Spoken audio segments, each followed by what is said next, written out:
Once again, we've been following breaking news out of South Florida, the deadly building collapse in Surfside, which is about 6 miles north of Miami Beach. It happened about 1 o'clock this morning. The part of the building that is still standing has been cleared of residents and guests, but so many people are still missing their loved ones and friends. Take a listen. I know we have 2 condos, and yeah, we basically, they borrow one of them, the one that fall, the one that collapsed.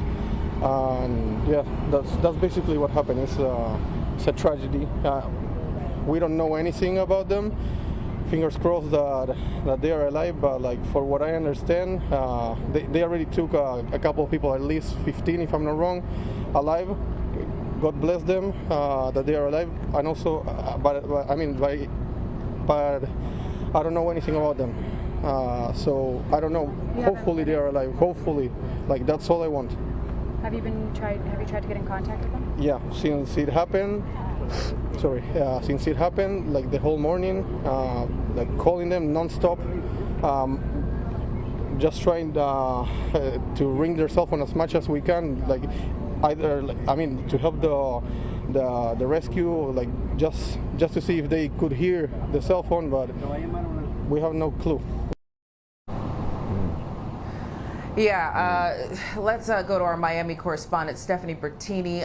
She's at the scene right now. Stephani, what else can you tell us here? Because he's right, we do know 15 people walked out, 10 treated at the scene, but the mayor said a lot more. What have you learned? So we're reporting right now at least 1 person has died, but right now rescue crews are working to figure out how many more people might still be trapped inside the building. Right now, people are searching, thinking about and worried about their neighbors, their friends, their relatives. You could see one side of the building from our camera's view.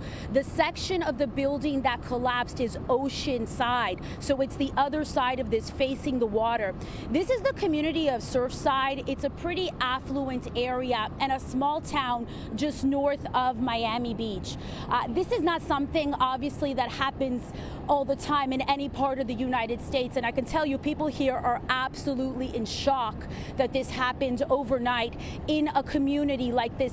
These are pricey condos. This building is about 10 stories high. Not a very high building, but a building where, you know, people in the middle of the night would definitely not expect to wake up and find half of the building gone. What do we know about the structure? Any structure that faces the water would need, you know, constant repairs, constant upkeep. We don't know what might have contributed to this at this point, but we do know because several residents have told us, and officials are now confirming, they were doing some type of roof work. We don't know if that's related to what happened here. This happened between 1 and 2 a.m. and what we're hearing from fire rescue is that it was a slow process and people eventually woke up to learn half of the building was gone. When you look at that video, you almost need a minute or two to digest it. And now we know that they're looking for more people. We know a young boy was pulled from the rubble. That was a few hours ago. Of course, this is a fluid situation. We have rescue crews and first responders here from several agencies in South Florida. Again, the community of Surfside, located just north of Miami Beach, a highly residential area. And as I mentioned, living in an area like this, these are pricey condos. This is not something you'd expect here. So a lot of people who live in the area are asking how this happened. And of course, those who have loved ones inside, those who have got out and actually live in the building are hoping their neighbors are okay. We know survivors right now are at a nearby community center. Champlain Tower South, the mayor came out, and Charles Burkett came out and said that the building was built in the 80s and buildings like that shouldn't just collapse. So he's not speculating on what's going on. He did mention the roof, as you just mentioned there. So they did evacuate the other part of the building that did not collapse. Is there any talk of evacuating any of the other parts of the neighborhood until they at least find out what the cause of this is? So right now, again, as I mentioned, this is highly residential. So you have the side where the building collapsed. On the other side of the building here that's in our view, that's the ocean side, right? So beside this building, there's other buildings, right? And then sort of where we're stationed now, there's other buildings and houses and homes. A large area is locked down. First responders are allowing some residents to get to their homes if they need to. It's been a very difficult situation to maneuver. They're not allowing anybody immediately around the structure. As you can imagine right now, there are safety concerns. So it is also a logistical nightmare. Right now, though, while different officials in the city, like the mayor, for example, are working to deal with the people, sort of those who have survived this and helping them cope, we also understand that there has been a hotline set up for those who are looking for their relatives. The people working the scene, the first responders, are worried about getting anyone who might still be trapped in there and might still be alive out, as you can imagine. So the situation is fluid and ongoing. Stephanie, we were, I don't know if surprised is the right word, but to hear the mayor talk about supports being pulled or a sinkhole as the working theories, because of course, as he stated, buildings don't just come down. I know you just got to the scene, you're doing your due diligence and reporting, but do we know of any working theory that is perhaps being put before the others and what caused this? Because even as they continue to look for more victims, as Mike said, they have to be concerned about the surrounding area. Well, that's always a concern when it comes to something like this. And of course, by the water, you have that problem that when something like this can happen, there can be a ripple effect, so to speak, because of the wear and tear of structures over the years. And so that's really the main concern right now. Of course, are other sections of this area in threat? That's why they're not allowing, people to be walking around freely, so to speak.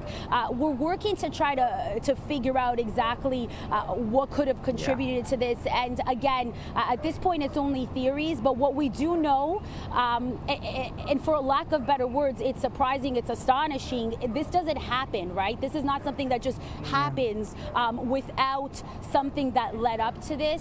When you hear the accounts of the people, though, you really hear the elements of utter shock.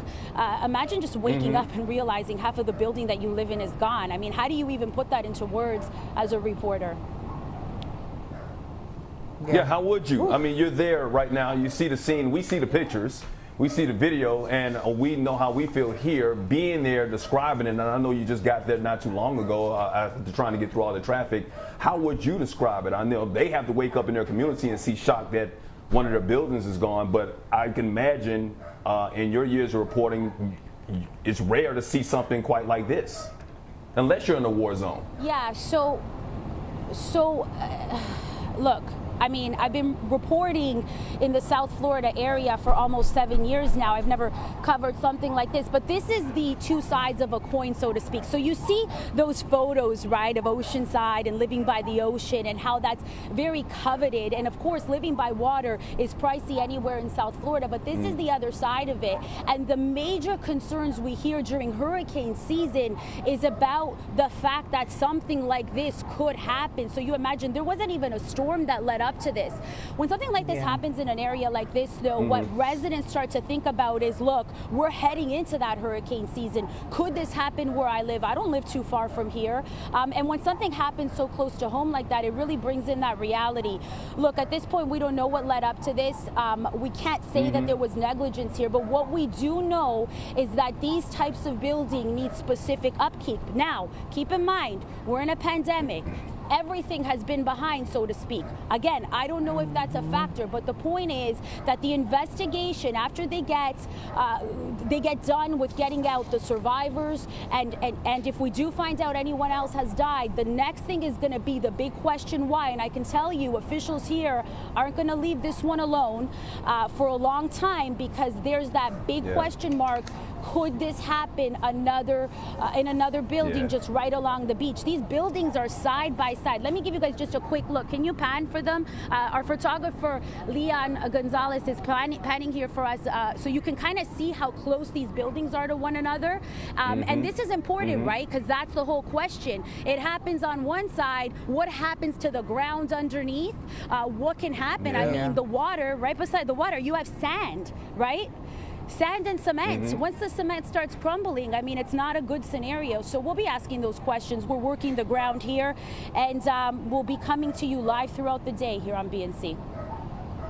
Yep. Yeah, Stephanie, you're so smart to mention, the pandemic and inspections and routine inspections, all of the delays that are natural that we're seeing across America. And you do wonder what role, if any, that would have played, as well as the ripple effect when a building comes tumbling down to the structures around it. Stay on it. Great job. We appreciate you getting quickly to the scene. And when you have more, we'll go back to you live. Stephani Bertini, thank you so much.